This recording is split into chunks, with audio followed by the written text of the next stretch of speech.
Hi everyone, this is Rebecca, and I am so excited to bring you another video that I have created recently. As we know, it is August right now at the time of my creation, and I've been starting to see a lot of fall themed photos circulating around the internet lately, and something about that has inspired me to begin thinking about making paintings for the upcoming fall season while still remaining present in the summer. Not the easiest thing to do, but it's kind of fun to get festive. And I thought to myself, wouldn't it be so fun to have a couple of fall paintings to have around the house? So that inspired this. My sister actually helped me find a couple of videos or photos. This one is nice because it is a simpler scene. It is some pumpkins and some flowers, and it's on a dark wood background. It's very pleasant, not too scary, or anything like that. It's just like a nice kind of fall scene. It's so easy to want to gravitate towards like a spooky house or something, and I'm going to probably do one of those in the future, but I think that giving some attention towards just like a festive autumn theme can be really nice as well too, because I think that holidays like Thanksgiving here in America can get passed over for the highlight of the fall season to many, which is Halloween. And I think that Thanksgiving and harvest season deserve some love too. So here we are. I just want to say that if you like my videos, I would appreciate it if you liked, commented, subscribed, and checked out my blog posts where I will post more in-depth things like reference photos, materials, descriptions, and things like that. So I would say that that can be a helpful supplement as well. For this video, I am going to use a rectangular piece of watercolor paper. It is going to be horizontal. I originally had it as vertical, but then I had to move my board around. Forgot that the orientation of the reference photo was actually the other way. And like I say every video, please get some artist's tape for the edges. It is so important. Not masking tape, but there's specific tape that is not too sticky, and it keeps your drawing anchored evenly to your surface, but also creates a nice frame and keeps it from buckling too much, and it will dry flat as opposed to super bumpy if you keep it taped down like this. So please take the extra time to do that. I have two little containers of water on hand because I've noticed that one gets dirty pretty easily. So if you have extras, then you don't have to get up if you're lazy like I am. Have some paper towels or a towel that you can get dirty. So you're going to be blotting your brush, and it's just very useful to have if you make a mistake. You just get the paper wet with some water and blot it with your towel rather than throw the whole thing away. With gouache, it's great because you don't usually have to do that. Same with watercolor. You can lift some of the color off if it's too heavy. And for this tutorial, I have a more simple color palette that I'm starting off with. Depending on what you have, I have like a full set with a different range of colors, but you could really get away with black, white, red, yellow, and probably some green if you wanted to just keep it simple and then just mix your own like oranges and browns. But it's up to you. I'm using a few different brushes here. Definitely want to have a small detail brush, a larger mop brush for blending the background, and like a square larger brush, and then a basic medium-sized brush for everything else. You could probably get away with less if you have less. Just work with what you have, and let's have fun with this. I will say this is a easy enough tutorial, but it is not quick. It is time consuming if you want to have something you're proud of and happy with, but it is worth it. And I will say that if you follow me, then it is doable to create something that looks like the photo that you can be proud of. So let's get started. And here you see me just kind of laying out some of my paints, my paper. We're going to mix up some brown for the background. I'm making it kind of like a warm brown.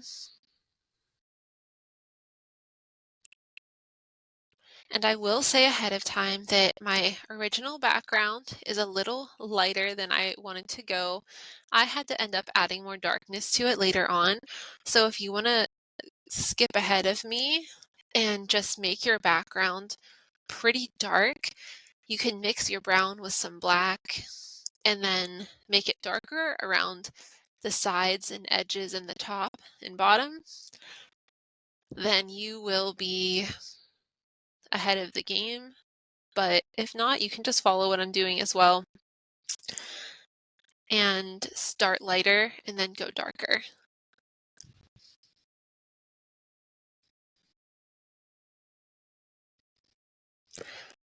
And now we're just adding in a wash of this yellowy brown. I think I mixed brown, yellow, and black.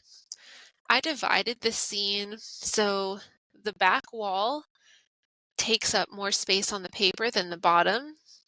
The ground is actually taking up less space. So just remember that.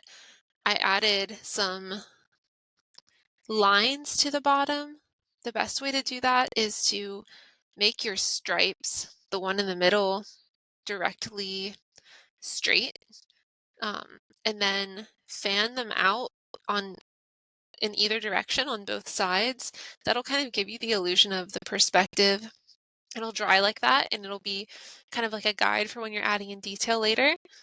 So it is very useful. Just follow how mine looks.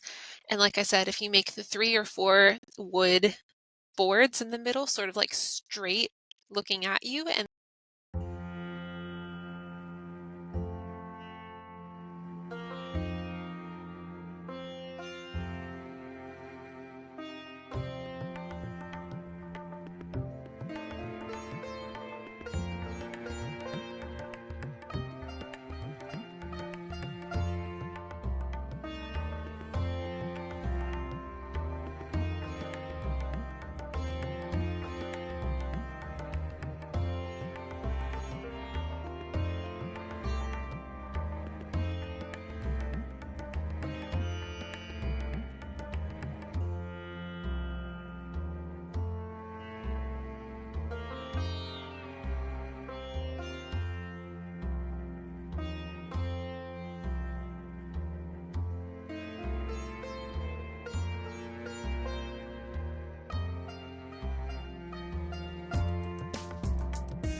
then fanning the rest of them in the opposite directions, spacing them out evenly, then it's going to look very realistic. And then next, we are doing some soft orange. We are adding in our pumpkins, so there's no sketching required for this. You can always sketch it in first before you begin with the reference photo if you would like. There's nothing wrong with that.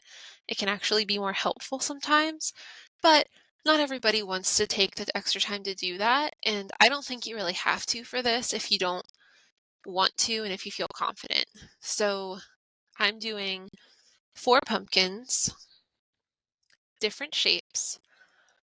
The one behind the first pumpkin is a little taller and a little thinner. The pumpkin over to the right is a little bit lighter. And right now we're just doing the baseline shape and color of these pumpkins. We're not adding any details too much right now. Just worried about getting everything down and arranged so we know where it's at and we can start planning in how we're adding in the rest of it. Now the final pumpkin, we're just gonna paint that in. They will overlap and that's good. You want them to overlap each other. It gives this planned haphazardness. It's very elegant.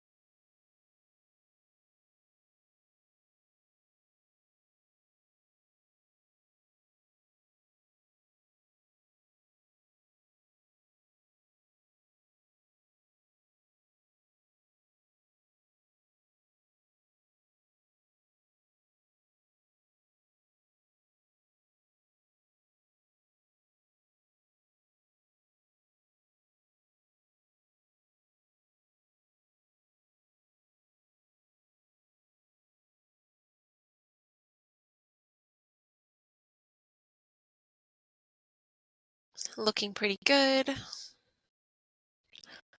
And like I said, trying to make them all slightly different shapes and sizes. Most pumpkins aren't perfectly round or square. There will be a small bouquet of flowers in this middle space. Right now, I'm just adding in yellow because most of the petals are yellow, so I'm just going to add in some vaguely petal-shaped strokes. They don't have to be perfect petal shapes right now. We just want to get that block of color in there so we can start building the layers of thickness so it doesn't have to be super visible right now.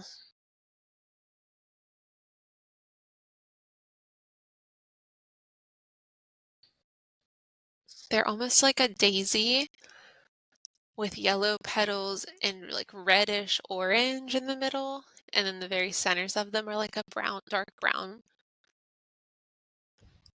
And then above them, there's going to be one big happy sunflower. So I'm just starting with the yellow petals of the sunflower. It's helpful to not make each petal the same size. The ones on the right side are going to be longer than the ones on the left side of the sunflower because the sunflower is kind of at an angle.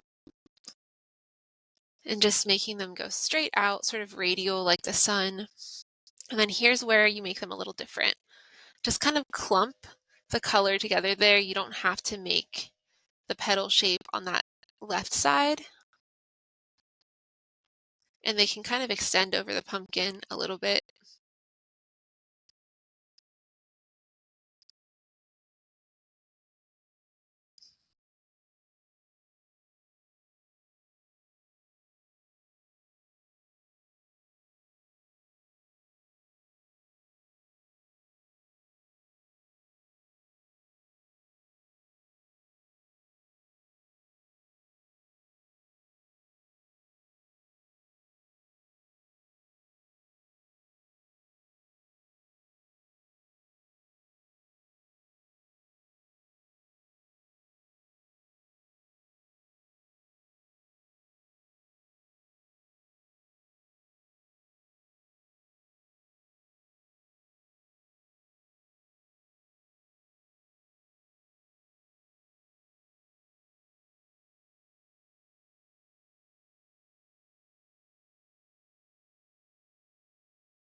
Next, just get some dark reddish brown and create the center of the sunflower. Not a perfect circle, you can kind of like fan it out a little bit like I have. And then I lifted with a little bit of water on my brush. I put some water on my brush and blotted it in the middle. And then I wiped the brush off. And then I just removed some of that color in the middle. Next, we have some yellowish green, and we're just going to paint in the stalks of those pumpkins, the handles, the stems, that's what they're called. They're going in different directions, they're not perfectly straight.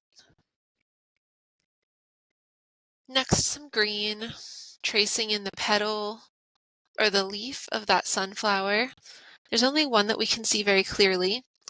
And then going on the highlight and shadow side, there's going to be two separate sides to each stem. And the shadow side is going to be off to the right, so go ahead and make some green, or I'm sorry, the left on some of them, and some of them it's more on the right. So just go ahead and follow what I'm doing and put the darker green on just one side of each stem. Try and make it the same stem side for each one so they're cohesive. Now I'm taking some lighter orange mixed with yellow and adding in some highlights to the sides of the pumpkins.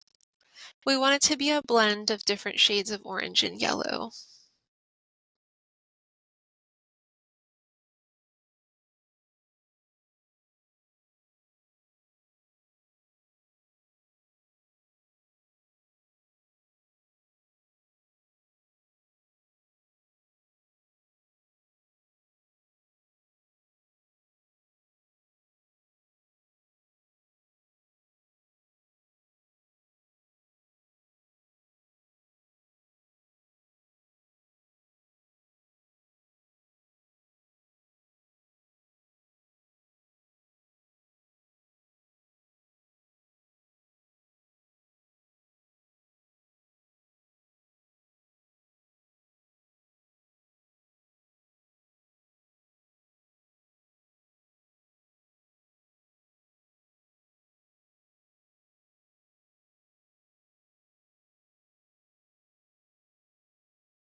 And now I'm doing some darker orange, and I'm tracing in. Each pumpkin is kind of divided into, I almost want to say slices, and they're sort of like curved shaped, like a big wide C. So I try and trace that shape and then do the shadow, blend it up. So each shadow will kind of come up in a different way on each slice of the pumpkin. And I like to think of it as like make it look a little jaggedy Like, obviously the shadows aren't perfectly straight across, and each one extends up to a thin line towards the top, which shows you how the pumpkin is shaped. And it doesn't have to be perfect at all. We'll be going over these quite a few more times as this painting progresses, so if it looks a little weird now, it'll probably look better the further you go along. I just like to reinforce the shape of each of those pieces of the pumpkin because the way that we paint our shadows and highlights in there will kind of follow the shape of each curved piece of the pumpkin. And when you paint in color, you want to make it follow those curved pieces rather than just go straight up and down. So your brush strokes do matter in the way you shape the paint in each one. Adds to the realistic qualities that you will be creating in your artwork.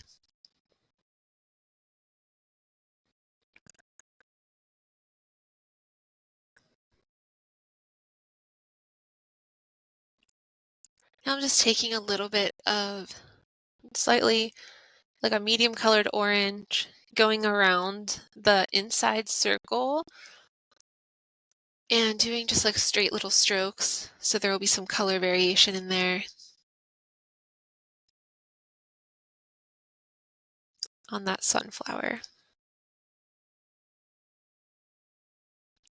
Next, we have some vivid bright orange, and it's less muted than the other colors we have because some of the pumpkins have that bright orange on them, not all of them, and not the same concentration in each one. And this pumpkin in front is especially unique.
It's almost like squares of yellow mixed in with orange, so that's going to be the most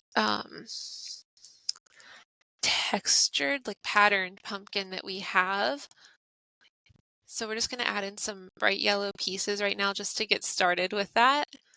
They almost look like little squares throughout. It's like mottled color.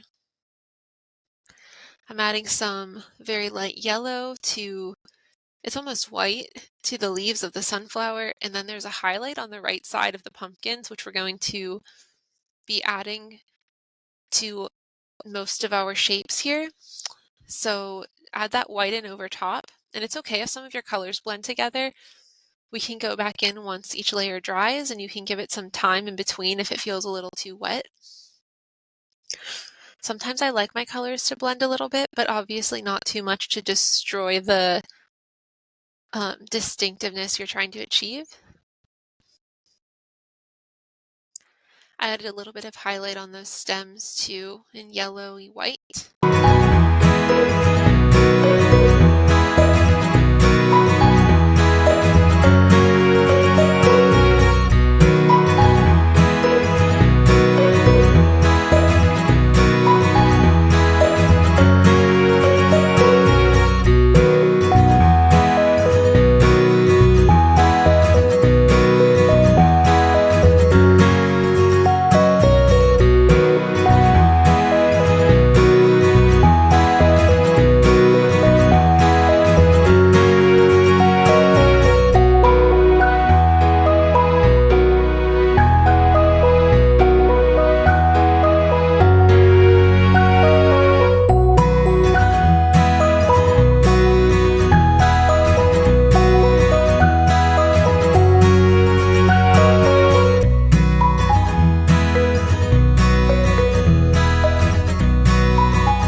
And some brown centers to the little daisies.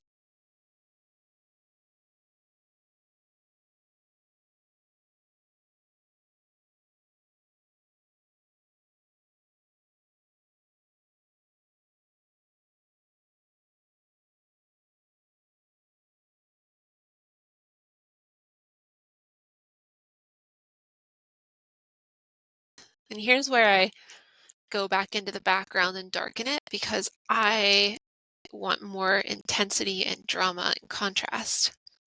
So it will be a couple layers of brownish, like a warm brown. I will gradually add in some more black and add it to the edges like this.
and then darken the bottom. And I didn't like the lines I did, so I cleaned it up, blended it in, and I'll do it again, but with a smaller detail brush.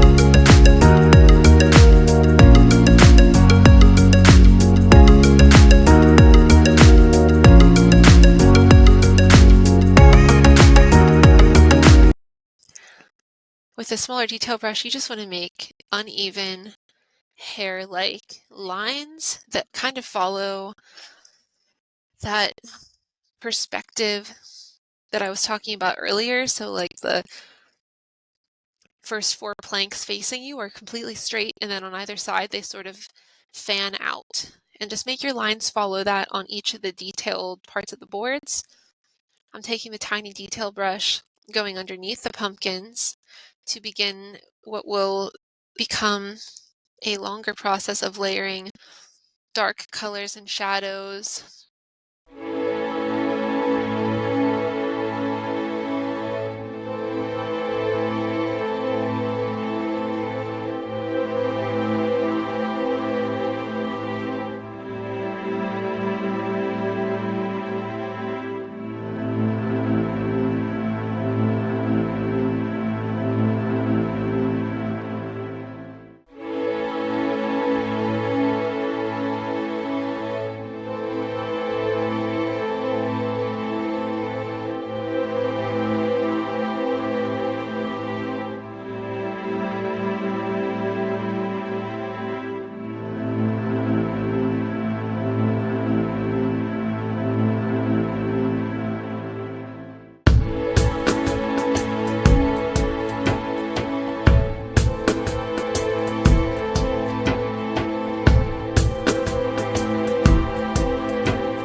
And go ahead and extend your shadows and lines out following the lines of the wood grain.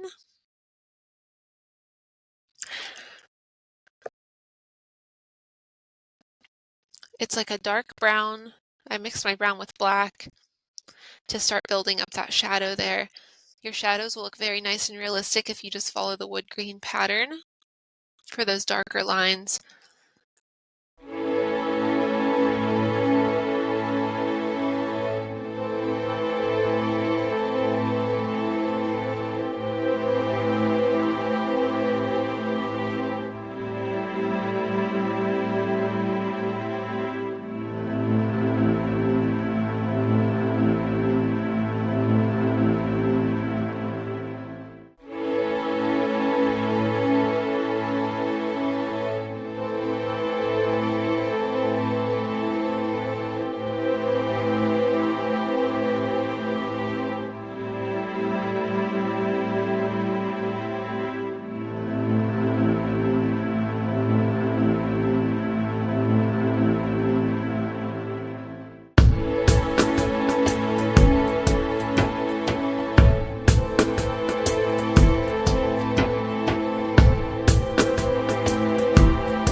Tracing around the edge of this back pumpkin with a little bit of darker green.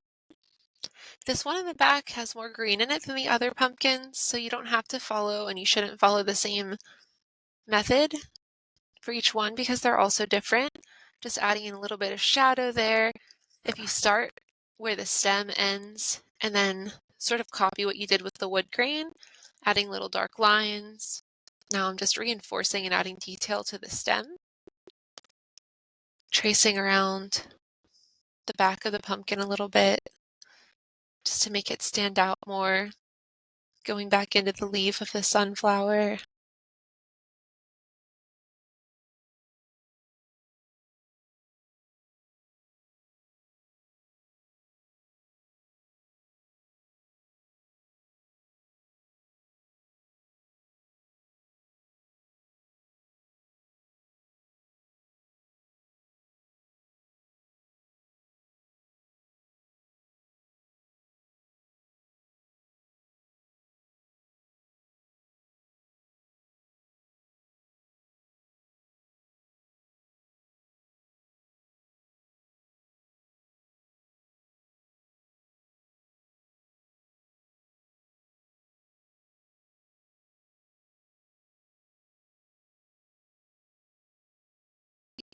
Pure yellow in like a mottled squarish shape to the pumpkin just to make it look speckled.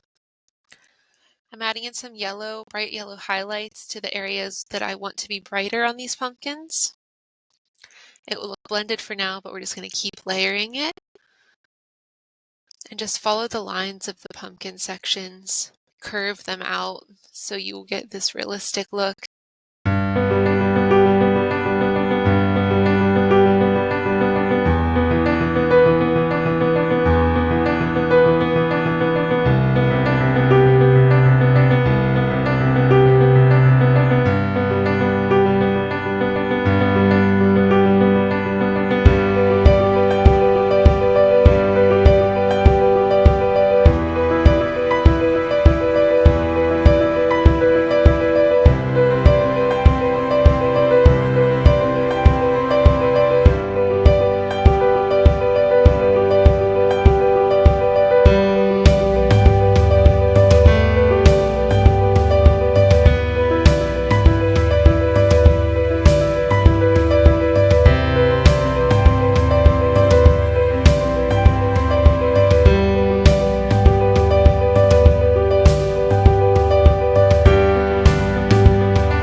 just kind of blending the yellow with the orange for them. Now, my daisies in the middle, I'm just adding a little bit of orange to them. They're going to have a lot of layers of color to make them stand out eventually. I put in some of that darker orange for the shapes on this pumpkin. I actually would surround some of the yellow parts with the darker orange color to almost like carve out circles.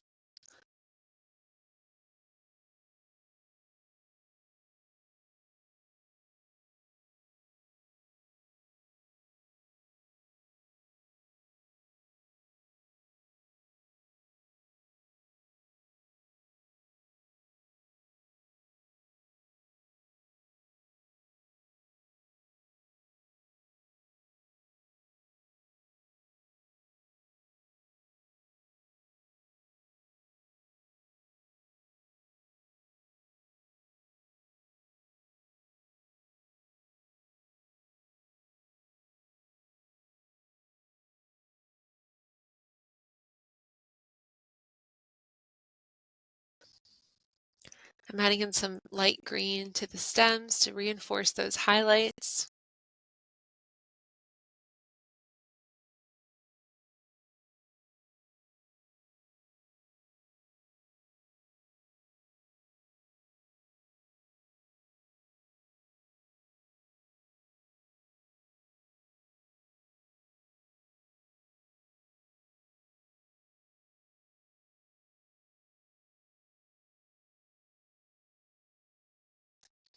Pure white, where I want the highlights on my pumpkin to be. Don't make them perfect squares or circles, kind of blend them up with the shape of each slice of pumpkin.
Now I'm going to add pure yellow to the petals of my daisies.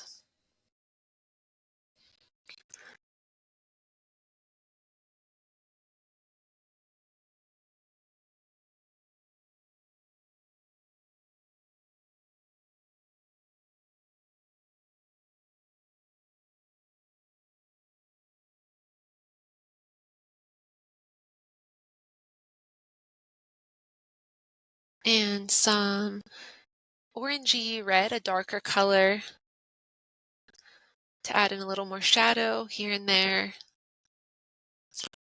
I'm going to use that same color, but I'm going to dilute it a little bit to carve out some of the petal shapes on the sunflower. Just make sure you dilute it and make it nice and light, unlike that first petal I did.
And then with the more concentrated dark reddish brown, go ahead and add a bunch of dots to make a center ring on the sunflower. And now I am carving out specific petal shapes on the daisies.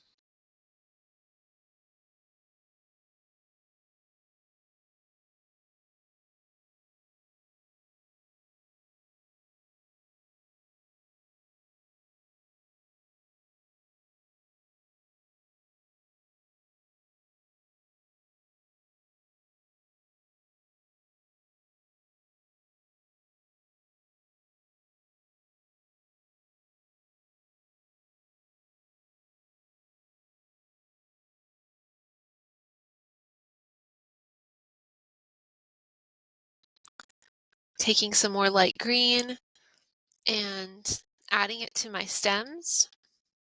You want to have stripes on the stems, little random shaped stripes everywhere. I'm adding a little bit more lightness to my petal for the sunflower. I'll probably go back in a little more dark at some point.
And now I'm adding in a little bit more dark orangey red to the bottoms of the pumpkins and slowly blending it up so that it adds that depth of color and shadow, separating each slice of the pumpkin with like the mottled yellow color, adding some shadow in the middle of each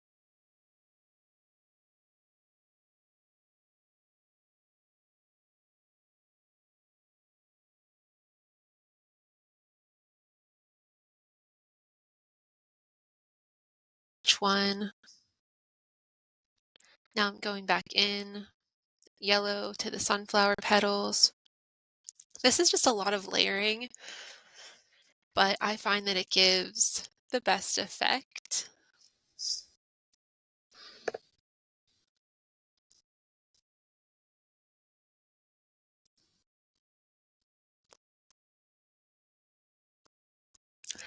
I'm making the middles of the daisies that dark red with a little dot of yellow in the middle of the centers there. And now I'm going in and tracing the petals of the flowers with some red to make them stand out a little more, and then adding a little bit more bright yellow just to the edges.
Now I'm going in with some dark brown, almost black, and I am adding in some depth to the shadows beneath the pumpkins and flowers, extending it out in the same shape of the wood grain as I did earlier, but just making it darker and deeper, because when gouache dries, it gets lighter and chalkier sometimes, so then we have to go back in and do it again.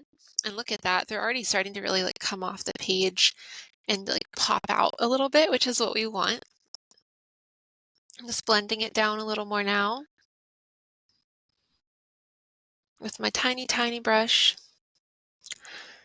Now I'm getting my medium-sized brush with that same dark brown black color and blending in some dark color to the edges, to the sides, to the tops. We're going to make these pumpkins really stand out.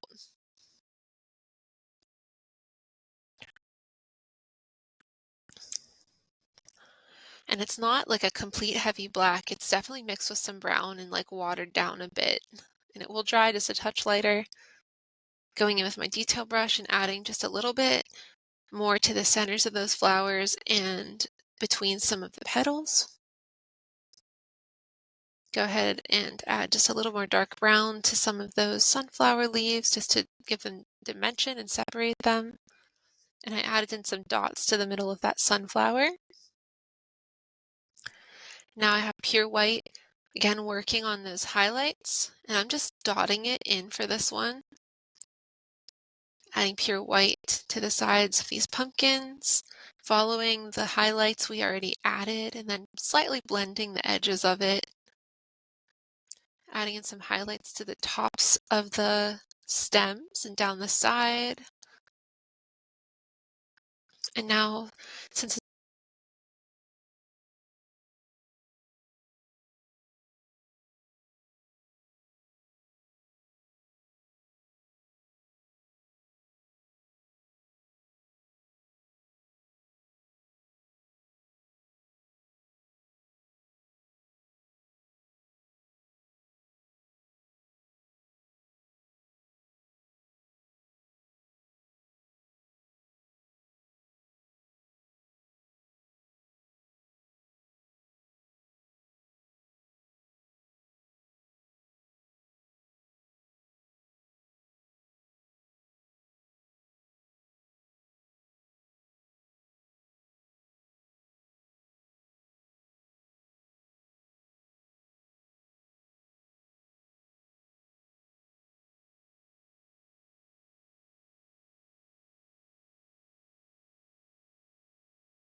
it's dried a little bit, some pure yellow again to the petals, but just leaving the definition of the stem edges in there.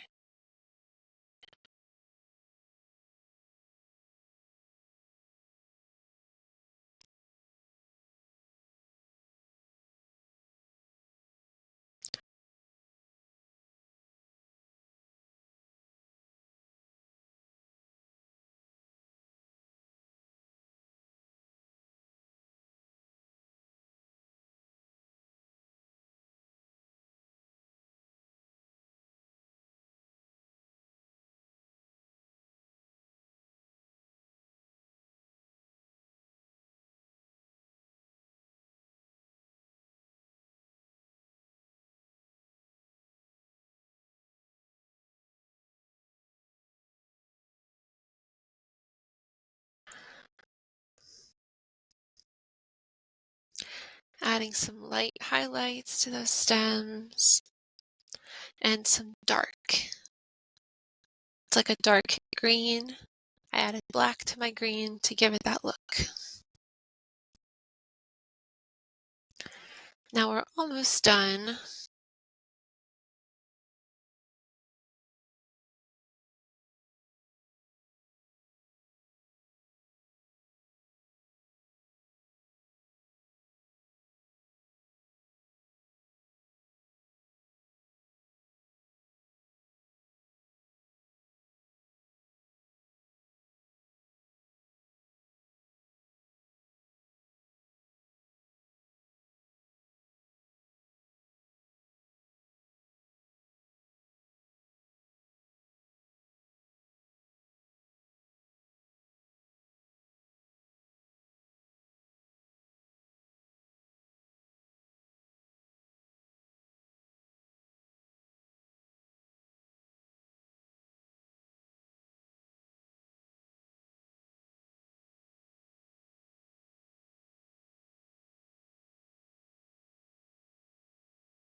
Now I'm just adding in a little bit more dark highlights, tracing any edges that look like they could use a little bit more definition, making sure each pumpkin is defined and stands out from the one behind it or next to it. Here I am just adding in some dark green to the edge of my leaf, dark green to the side of that stem. Now I'm adding some dark orange back into that pumpkin to make the pieces really stand out.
and I would say that looks pretty good.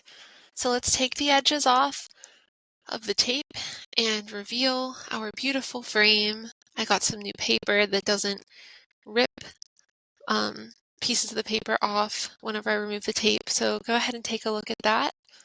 I think that looks very nice. I'd love to see yours, and I hope you had fun. Thank you for watching my videos and checking out my channel. If you enjoyed it, please like, comment, and subscribe. I would love to hear from you and any other things you might like a tutorial on.